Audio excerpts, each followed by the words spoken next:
Mari adik-adik kita lipat tangannya dan kita tutup mata. Nanti kakak akan berdoa. Terima kasih Tuhan Yesus untuk hari yang indah yang telah Kau beri bagi kami Bapa. Pada hari ini kami akan memuji dan memuliakan nama Engkau. Bahkan kami akan mau mendengarkan firman Tuhan.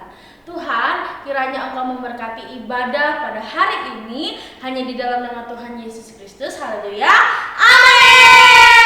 Ayo semuanya bangkit berdiri. Kita akan memuji Tuhan. Hari ini kurasa bahagia.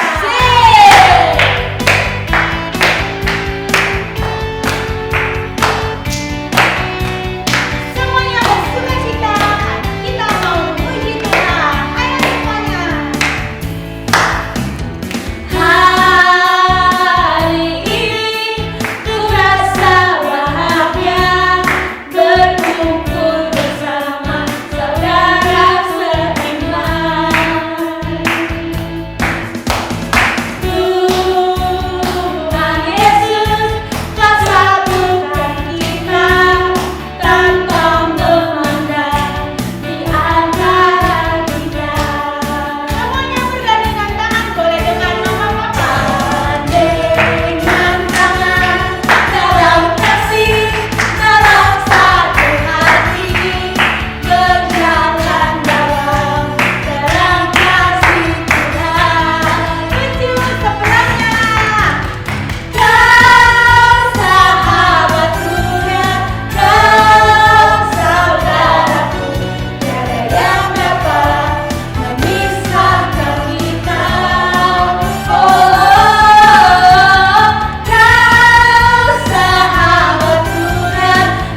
setiap kehidupan kita.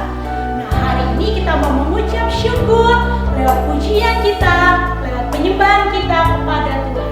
Yuk kita semua siapkan hati kita untuk memuji Tuhan.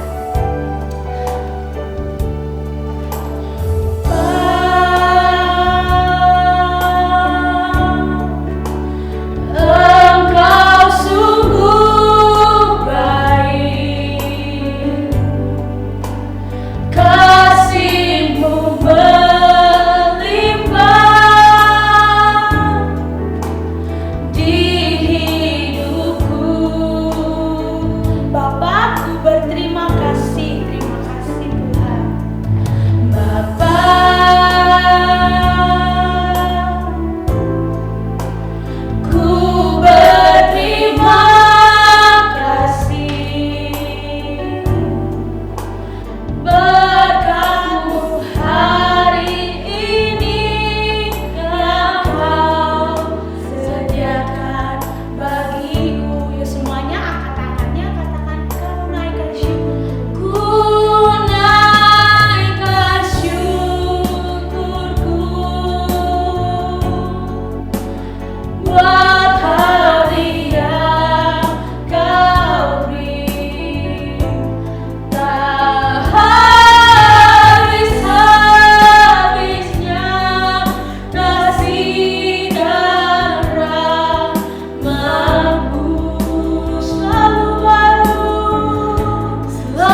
memujimu. Saatnya Kami kami akan mendengarkan firman-Mu. firman-Mu. Berkati Kakak kakak pembina pembina yang akan menyampaikan isi hatimu. Kami siap duduk diam mendengarkan firman-Mu. Di dalam nama Tuhan Yesus Kristus. Haleluya.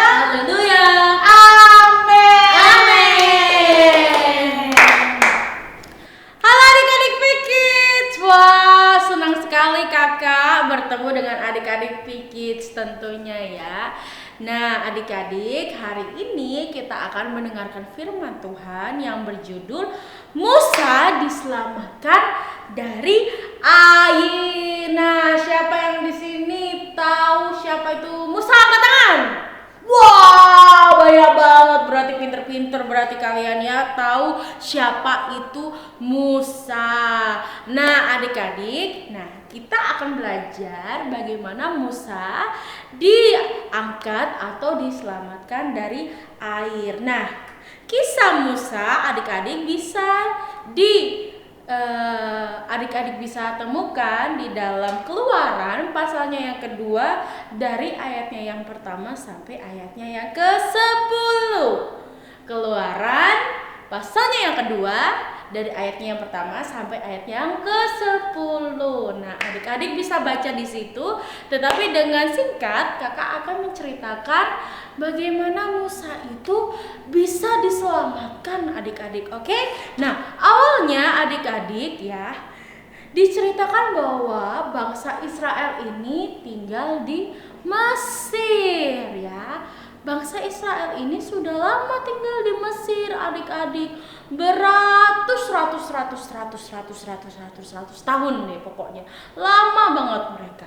Nah, habis itu bangsa Israel ini dijahatin sama orang-orang Mesir, tahu nggak sih? Mereka dijahatin bangsa Israel ini, kayak disuruh kerja banting tulang, disuruh kerja sampai sakit adik-adik. Akhirnya apa? Bangsa Israel pun berseru kepada Tuhan. Tuhan, kami minta tolong supaya kami diselamatkan Tuhan. Bangsa Israel terus-menerus berseru kepada Tuhan. Akhirnya Tuhan pun mendengarkan permintaan doa dari bangsa Israel dengan cara apa? Memberikan seorang pemimpin. Dan pemimpin itu siapa? Benar banget, Musa. Nah, kisah Musa adik-adik diawali dengan seorang laki-laki dari keluarga Lewi menikah dengan seorang perempuan dari keluarga Lewi ya, atau suku Lewi. Nah, akhirnya lahirlah Musa ya. Tapi adik-adik, sayangnya waktu Musa lahir itu banyak juga bayi-bayi yang lahir waktu zamannya Musa. Iya, jadi pada zaman itu bangsa Israel itu ya, orang-orang Israel itu menghasilkan banyak sekali anak-anak laki-laki. Sampai akhirnya bangsa Mesir ketakutan. Jadi mikirnya, aduh, mereka makin banyak nih. Gimana dong? Kalau mereka makin banyak, nanti mereka bakalan ngelawan kita bakalan kalah deh. Akhirnya apa adik-adik? Akhirnya Fir'aun bikin rencana yang jahat banget. Katanya gini, ya udah kalau kayak gitu, bunuh aja siapapun anak laki-laki yang baru lahir dari orang-orang Israel. Nah, aku perintahkan sama kamu semua, setiap anak-anak laki-laki bangsa Israel yang lahir, kamu harus buang ke Sungai Nil, biar dia dimakan buaya. Hahaha, kayak gitu adik-adik. Jadi anak-anak yang baru lahir termasuk Musa dapat ancaman untuk dimusnahkan, untuk dibunuh, dilempar ke Sungai Nil supaya dimakan sama krokodil.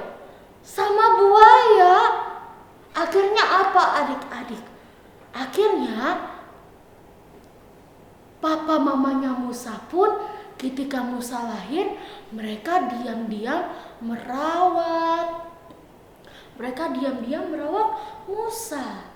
Puji Tuhannya adik-adik, ketika Musa lahir, suster yang membantu untuk melahirkan Musa, untuk membantu proses kelahiran Musa itu baik, takut akan Tuhan, makanya dibantu untuk Musa diselamatkan. Jadi Musanya dirawat secara diam-diam. Jadi papa mamanya Musa itu bilang, ini kita diam-diam ya, gak usah kasih tahu siapa-siapa ya. Kita diam-diam, kita rawat anaknya kita supaya anak kita selamat, gak kayak mereka, kasihan bayi-bayinya pada dibuang ke Sungai Nil. Gitu adik-adik. Tapi yang namanya bayi gak mungkin akan selalu bayi kan? Ya kan? Pasti mereka akan bertumbuh.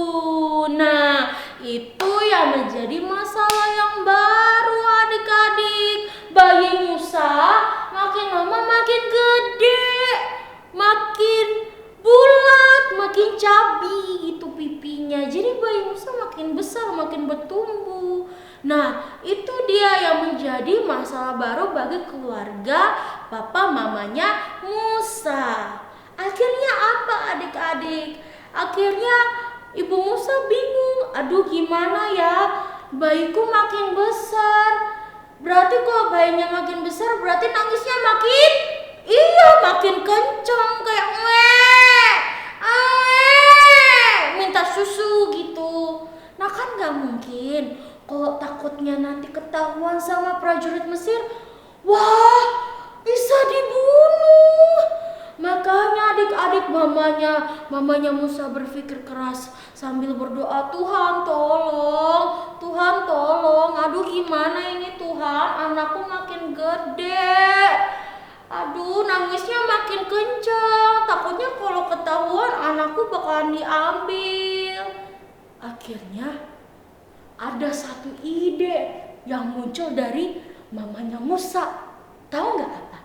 Akhirnya mamanya Musa itu membuat sebuah kotak, ya, seperti di ayatnya yang ketiga. Tetapi ia dapat menyembunyikannya lebih lama, sebab itu diambilnya sebuah peti pandan atau kotak peti, dipakalnya dengan gala-gala dan ter. Ya, diletakkannya bayi itu di dalam dan ditaruhnya peti itu di tengah-tengah tepi Sungai Nil dong.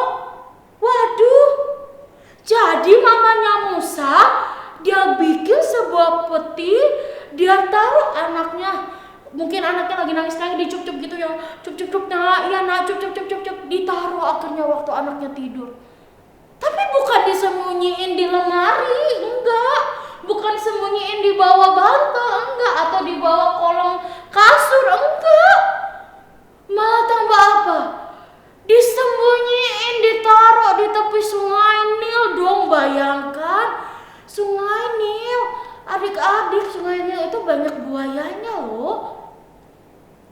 Banyak buayanya, banyak banget buayanya. Bukannya mamanya Musa bukannya taruh di mana, ditaruh di Sungai Nil. Supaya apa? Dihanyutkan. Biar katanya mamanya, biarlah nggak apa-apa lah, aku hanyutkan aja dulu, yang penting ini selamat. Emangnya dimakan? Nggak tahu ya adik-adik ya. Tapi katanya mamanya, nggak apa-apa deh, coba nanti kalau misalnya ketemu sama orang lain, dia bakalan lihat, ada bayi, bisa diangkat jadi anaknya pun selamat.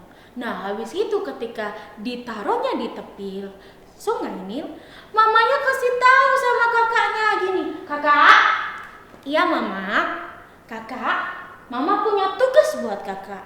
Terus miliknya bilang, apa mama? Nah mamanya bilang gini, kamu coba perhatiin adikmu ya. adikmu itu kan sudah masuk di dalam kota, udah dialirin, udah ikut sama arusnya Sungai Nil.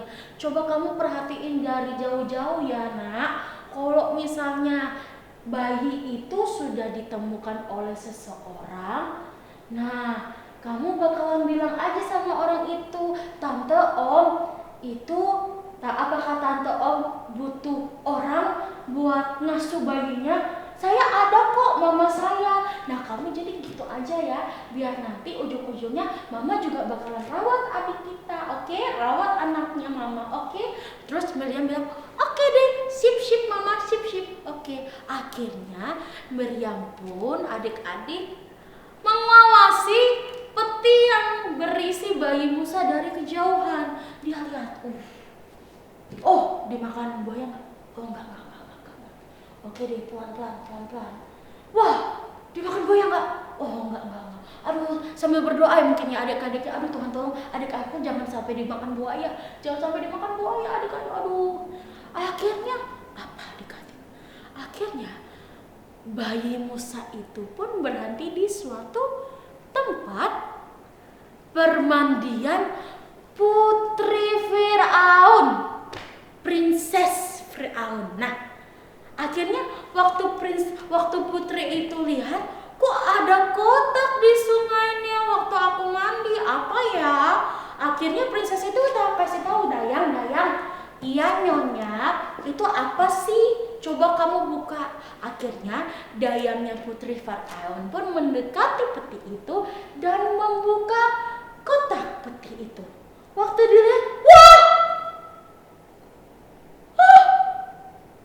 Bayi! Waduh, ini beneran bayi kan? Iya bayi dong. Waduh. Terus habis gitu Musanya sambil nangis. Cuk.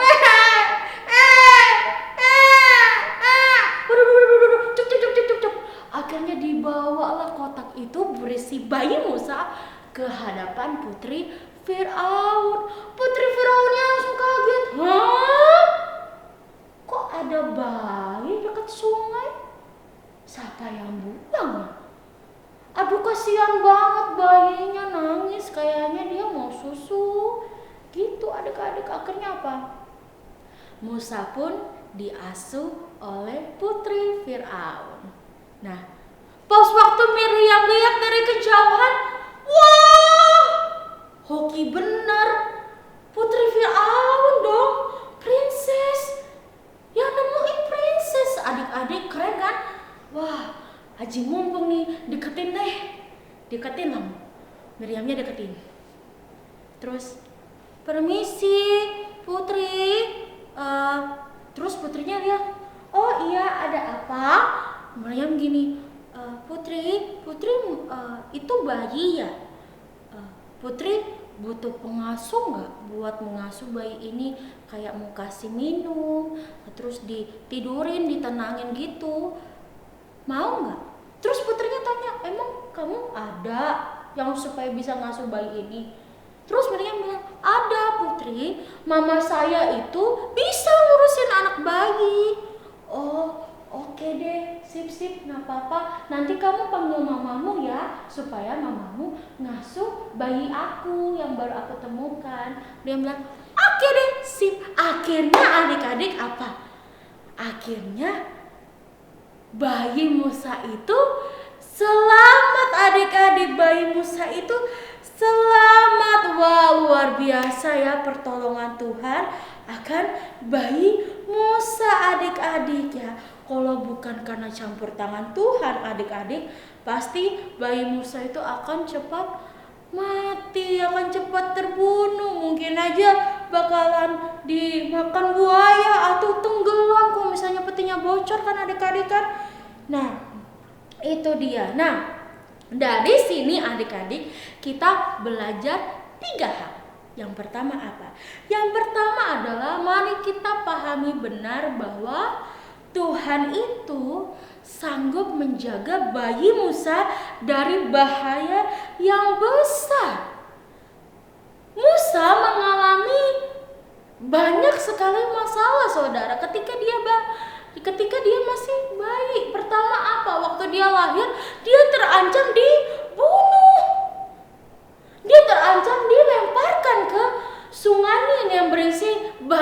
sekali buaya. Yang kedua apa? Wah, dia itu berhasil selamat, ya, selamat dia diaruskan oleh sungai Nil, adik-adik. Nah, dari sini kita belajar bahwa apa? Tuhan sanggup menjaga kita dari segala mara bahaya. Amin. Ya, Tuhan itu sanggup melindungi kita semua dari mara bahaya yang akan menimpa kita. Seperti di dalam Ibrani 11 ayatnya yang ke-23. Ibrani 11 ayatnya yang ke-23 dikatakan, karena iman maka Musa setelah ia dilahirkan disembunyikan selama 3 bulan oleh orang tuanya, karena mereka melihat bahwa anak itu elok rupanya dan mereka tidak takut akan perintah raja, ya. Karena iman saudara, ya. Jadi adik-adik, karena imannya papa mamanya Musa, Tuhan pun sanggup melindungi Musa dari segala mara bahaya. Jadi adik-adik, percayalah dimanapun kita berada, kita harus percaya bahwa Tuhan sanggup melindungi adik-adik, sanggup menjaga keluarga adik-adik, sanggup menjaga papa mama, adik kakak, adik-adik dimanapun kalian berada. Percaya saja bahwa Tuhan sanggup untuk melindungi adik-adik semuanya. Oke? Nah, yang kedua, kita harus percaya bahwa Tuhan itu selalu mengawasi kita, selalu menyertai kita dimanapun kita berada, baik kita di sekolah, kalau onsite ya. Kalau onsite kita datang ke sekolah, percaya Tuhan pasti melindungi, pasti Tuhan menyertai. Waktu adik-adik mau main, mau pergi les, ya, mau pergi ke mall, mau pergi kemanapun, percaya Tuhan pasti menyertai, ya. Mengimani pasti Tuhan akan menjaga dan menyertai adik-adik. Dan yang ketiga, karena kita percaya kalau Tuhan melindungi kita, kita harus apa? Kalau misalnya papa mama kita udah berhasil menjaga kita, ya, selalu temenin kita bilang apa ke mama papa? Terima kasih, benar banget. Jadi kita harus berterima kasih kepada Tuhan. Dengan cara apa? Mengucap syukur. Selalu berkata, Tuhan terima kasih, Tuhan udah menjaga Eci, Tuhan menjaga papa mama Eci, Tuhan menjaga papi mami Eci, Tuhan menjaga siapapun yang Eci sayangi. Terima kasih Tuhan. Ya, jadi dari sini kita belajar ya adik-adik bahwa apa? Lewat kisah Musa, kalau Tuhan sudah menyertai Musa dari dia lahir sampai dia besar, saudara, percayalah bahwa Tuhan pasti akan melindungi adik-adik semuanya. Amin, puji Tuhan. Nah, demikianlah firman Tuhan. Oke adik-adik. Oh ya, ayat hafalannya dong. Nah, ayat hafalannya adik-adik harus ingat, oke? Harus ingat. Hafalannya terdapat di dalam Mazmur pasalnya yang ke-27. Ini 27 ayatnya yang kelima bagian A, ya. Mazmur 27 ayatnya yang kelima bagian A. Sebab Tuhan melindungi aku dalam pondoknya pada waktu bahaya. Oke? Mazmur 27 ayatnya yang kelima bagian A. Sebab Tuhan akan melindungi aku dalam pondoknya pada waktu bahaya. Oke adik-adik, demikianlah firman Tuhan. Kiranya firman Tuhan ini memberkati adik-adik semua. See you, bye-bye. God bless you semuanya. Mwah. Nah, siapa yang diberkati oleh firman Tuhan? Saya. Kakak Keja juga. Nah, adik-adik, karena mengucap syukur udah diberkati melalui firman Tuhan, kita mau sama-sama pujikan kembali lingkupiku dengan sayapmu. Semuanya boleh bangkit berdiri, kita mau menyembah Tuhan kembali.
Tuhan Yesus, terima kasih buat setiap kebaikan-Mu, kemurahan-Mu. Hari ini adik-adik P-Kids boleh ada dengan sehat, kuat, diberkati, semua karena kebaikan anugerah Tuhan.